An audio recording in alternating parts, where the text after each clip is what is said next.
象咧，而家行入去中學校園，啲同學仔都係咁諗嘅。因為佢有時接觸啲中學生咧，佢哋都會話啊，咁我如果去到揀科嗰下，望緊嚟緊大學去收生，咁我梗係揀一啲我有信心嘅科目，考一個好成績，攞到高分，入到心儀科目最理想啦。咁但係我有時都會疑惑咧，就係、即係你見可能有唔同科目嘅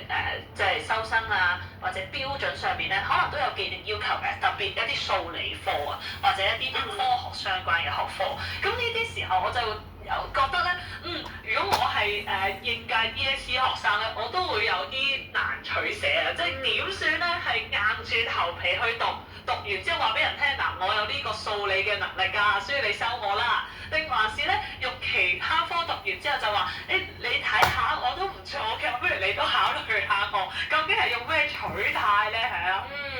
我自己諗翻咧，自己讀書考文憑試嘅嗰個階段同嗰個時候咧，其實我可能算係嗰啲愚昧啲嘅，或者淨係識得讀書嘅同學仔啦。我當時係冇諗過可以退修呢個選擇㗎，即係當時有一種就係你揀咗咩你就讀咩啦，反正都已經讀咗咁多年啦，咁你就考咗佢啦。好唔好都好，可能可以都有個 E 翻到嚟，都叫做數翻落去都有1分嘅咁樣。我當時就係咁樣嘅概念，所以就冇諗過退修呢件事。咁但係我有諗就係、